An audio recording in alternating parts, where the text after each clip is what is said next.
Hello guys. इस video में हम लोग बात करेंगे डिफरेंशियल प्रेशर ट्रांसमीटर के बारे में।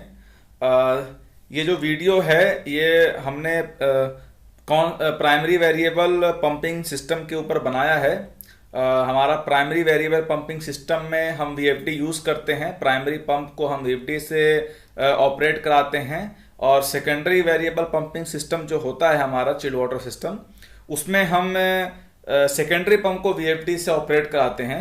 सेकेंडरी पंप में हम कैसे वीएफडी को कंट्रोल करते हैं डिफरेंशियल प्रेशर ट्रांसमीटर से, हम कहाँ पे डिफरेंशियल ट्रांसमीटर लगाते हैं और कहाँ से केबल वायर जो होती है वो आती है, कि लॉजिक कंट्रोलर पैनल कहाँ पे लगा होता है और कैसे कैसे करते हैं, इसको मैंने आपको एक डायग्राम के थ्रू बताया है। इसकी भी मैं एक प्रैक्टिकल वीडियो आपको बनाकर दिखाऊंगा। लेकिन इस वीडियो में जो हम लोग बात करेंगे, जो सबसे कॉम्प्लिकेटेड सिस्टम होता है हमारा, जो बिल्कुल नया सिस्टम है, variable pumping system, variable primary pumping system, जिसमें हमारा प्राइमरी पंप जो होता है वीएफडी से वेरी करता है, वीएफडी से ड्राइव होता है, वीएफडी से ऑपरेट होता है। और वेरिएबल प्राइमरी पंपिंग सिस्टम में सेकेंडरी पंप नहीं होता है। तो आइए हम आपको पहले एक्सप्लेन करते हैं।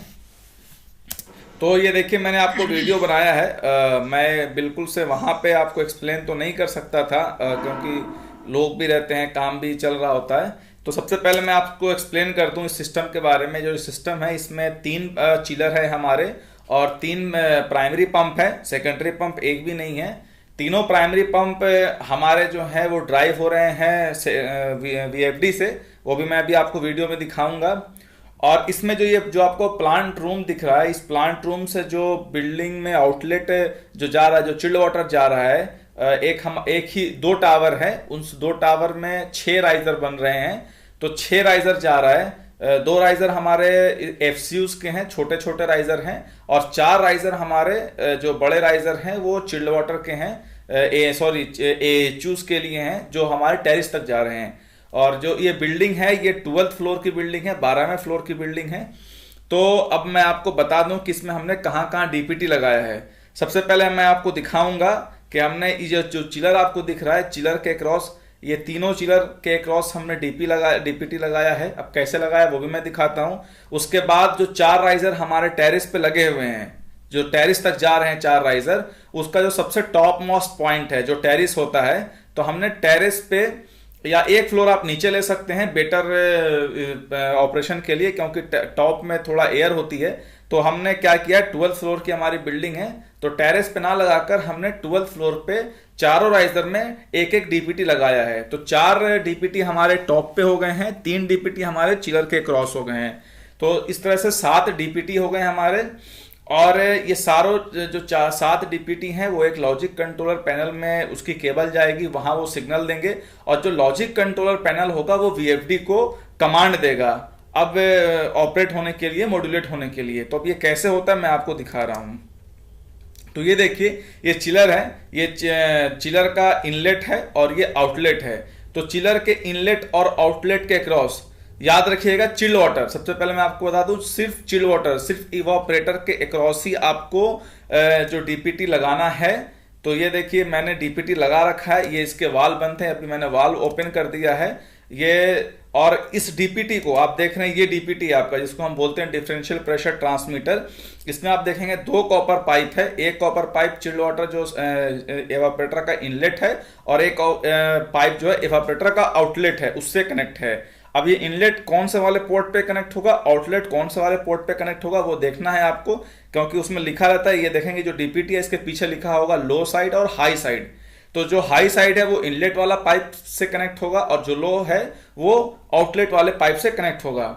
उसके बाद देखेंगे ये डीपीटी को हमने कनेक्ट कर रखा है केबल से। ये शील्डेड केबल होती है, आर्मर्ड शील्डेड केबल होती है 2 कोर की। जो ये केबल यहां से कनेक्ट होकर सीधे जाएगी आपके लॉजिक कंट्रोल पैनल पे, सारे डीपीटी से, चाहे वो टॉप पे लगे हुए हो राइजर पे या चिलर के क्रॉस लगे हुए हैं। अब ये मैं आपको आगे दिखाता हूं। तो ये आपको डीपीटी दिख रहा होगा, है ना, ये कनेक्ट है केबल से। और ये देखिए जो मैं आपको बता रहा था ना, ये देखिए ये देखिए H1 मतलब HI, सॉरी HI लिखा हुआ हाई, जो चिलर के इनलेट से कनेक्ट होगा, और जो लो लिखा हुआ है वो चिलर के आउटलेट से कनेक्ट होगा। ठीक है। अब इसी तरह से वैसे एक चीज मैं आपको और बता दूं, जो कॉपर पाइप मैंने लगा रखा है इस पे भी इंसुलेशन होना है, इस पे नाइट्राइल रबर की इंसुलेशन होगी, नहीं तो जब चिलर चलेगा तो इस पे स्वेटिंग होगी। इसी तरह से आप देखिए ये दूसरा चिलर है हमारा, दूसरे चिलर पे भी हमने सेम ऐसे ही कनेक्शन किया हुआ है, और इसकी भी केबल हम सीधे लेकर आपको लॉजिक कंट्रोल पैनल पे लेकर जा रहे हैं। अब ये देखिए मैं अब आपको आगे लेकर चल रहा हूं, ये हमारा दूसरा चिलर है। अब मैं आपको आगे तीसरे चिलर पे लेकर जाऊंगा। ये देखिए ये हमारा तीसरा चिलर है। अभी आपको तीसरे चिलर पे दिख रहा होगा हमारा डीपीटी, ये भी मैंने केबल खोला हुआ है क्योंकि भी हमारी टेस्टिंग चल रही थी, इसलिए ये देखिए ये केबल ऊपर से हमने निकाल रखा है। सेम इसी तरह से हमारा तीनों चिलर में कनेक्शन हो जाता है। कनेक्शन हो जाने के बाद ये देखिए ये जो अभी आपको यहाँ पे जो दिख रहा था पैनल, ये ऑटोमेटिक ट्यूब क्लीनिंग सिस्टम का, इसके बारे में भी मैं आपको कभी बताऊंगा। ये आप जो वीडियो में देख रहे हैं हमारा एक प्राइमरी पंप, दो प्राइमरी पंप और ये तीन प्राइमरी पंप, ये तीनों प्राइमरी पंप एक एक पंप जो है इंडिविजुअल एक एक चिलर के लिए हैं, और ये मॉड्यूलेट होंगे बेस्ड ऑन प्रेशर ट्रांसमीटर के सिग्नल पे जो हमारा चिलर के क्रॉस लगा हुआ है और जो हमारा राइजर पे लगा हुआ है। इस सारे सिग्नल्स को कंबाइन करके कैसे उसको वीएफडी को अप करना है, डाउन करना है, ज़्यादा स्पीड से चलाना है या कम स्पीड से चलाना है, ये डिसाइड हमारा लॉजिक कंट्रोलर करेगा। मैं भी आपको लॉजिक कंट्रोलर भी दिखा रहा हूँ, आगे भी आपको देखिए ये यहाँ पे लॉजिक कंट्रोलर लगा हुआ है, अभी दिखाता हूँ। ये देखिए हमारी टेस्टिंग चली रही थी, उसी दौरान मैंने एक वीडियो बनाया है। ये देखिए ये वैसे चिल्ड वाटर बीएमएस पैनल लिखा हुआ है, ये गलत लिखा हुआ है, यहाँ पे लिखना चाहिए था primary pump logic controller panel. तो ये देखिए ये आपको लॉजिक कंट्रोलर पैनल दिख रहा है। ये जो लॉजिक कंट्रोलर पैनल है इसमें पीएलसी होती है, और इसमें पूरा प्रोग्रामिंग क्या होता है कि अगर राइजर पे प्रेशर डिफरेंस क्या है तो वीएफडी को हमारा ज़्यादा स्पीड से चलना है या कम स्पीड से चलना है, और चिलर के क्रॉस अगर क्या प्रेशर ड्रॉप आ रहा है, तो ये सारी चीज़ इसमें ना ऑलरेडी प्रोग्राम किया हुआ रहता है। ये आर्मस्ट्रॉन्ग का लॉजिक कंट्रोलर पैनल है, और आर्मस्ट्रॉन्ग के पंप ही लगे हुए हैं। जो मैन्युफैक्चरर होता है, सपोज कर लो अगर आप जाइलम के पंप लगाते हैं तो जाइलम अपना लॉजिक कंट्रोल पैनल देता है, अगर आर्मस्ट्रॉन्ग के पंप लगे हुए हैं तो आर्मस्ट्रॉन्ग आपको अपना पंप देगा, अगर सपोज कर लो ग्राउंड फोर्स के आपके पंप लगे तो ग्राउंड फोर्स का लॉजिक कंट्रोलर होता है। सबके जितने भी मैन्युफैक्चरर होते हैं पंप के, वो अपने अपने लॉजिक कंट्रोलर अपने हिसाब से बनाते हैं ताकि वो काम करेगा।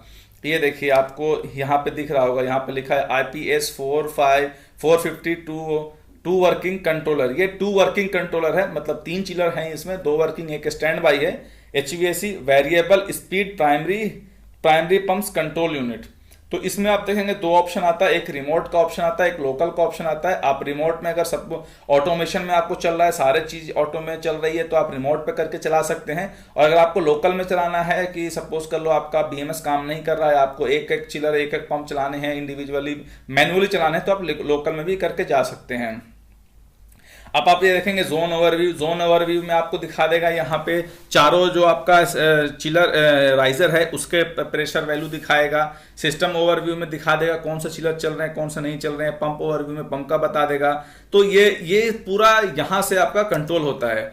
और जितनी भी हमारी केबल होती है, जो सपोज कर लो वीएफडी से केबल आनी है, ये देखिए ये इसका इन अंदर का ये पूरा है, ये आप देखेंगे ये इसका कंट्रोलर लगा हुआ है और इसमें ही प्रोग्राम किया हुआ होता है। ये देखेंगे ये जो लगा हुआ है इसको हम एसएमपीएस बोलते हैं, जो 220 वोल्ट को 24 वोल्ट में कन्वर्ट करता है, क्योंकि कंट्रोलर को 24 वोल्ट चाहिए होता है। तो ये हम देखेंगे यहाँ पे 220 वोल्ट हम कनेक्ट करते हैं, ये 220 को 24 वोल्ट में कन्वर्ट करके ये कंट्रोलर को दे देता है। और कंट्रोलर से सारी वायर यहाँ पे टर्मिनेशन में लगती है, जहाँ पे जो हमारी डिफरेंशियल प्रेशर ट्रांसमीटर से जो केबल आ रही है, जो हमारी वीएफडी से केबल आ रही है, जो हमारा बाईपास में एक वाल्व लगा होता है जो उससे केबल आती है, सारी केबल आकर यहाँ पे ही टर्मिनेट होगी। तो अभी हम लोग इसकी कमीशनिंग कर रहे हैं, इसकी प्रोग्रामिंग कर रहे हैं। जैसे ये कमीशन और प्रोग्राम हो जाएगा मैं आपको उसकी भी एक वीडियो बनाकर आपको दिखाऊंगा।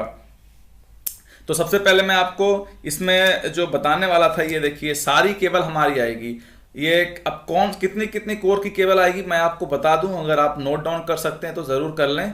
सबसे पहले जितने भी हमारे डीपीटी हैं, डिफरेंशियल प्रेशर ट्रांसमीटर लगे हुए हैं, जैसे यहाँ पे 3 चिलर के लिए लगे हुए हैं, 4 राइजर के लिए लगे हुए हैं, मतलब 7 डीपीटी।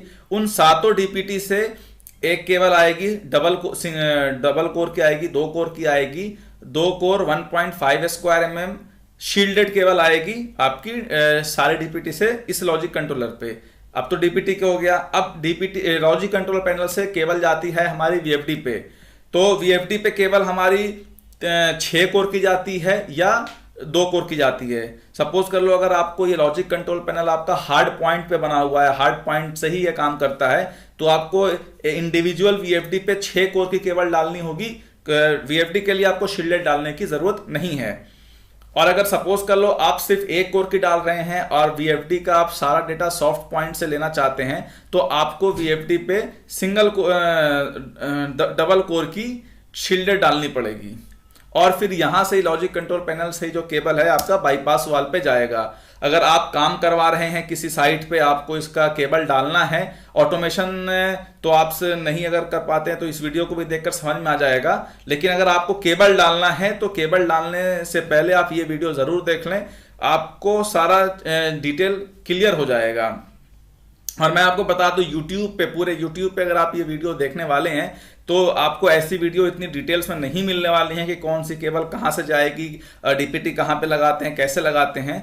तो ये वीडियो मैंने स्पेशली इसी पर्पस के लिए बनाया है कि जिनको मालूम नहीं है वो इस से अपना नॉलेज हासिल कर लें और इसको अपने ही साइट पे अप्लाई करें।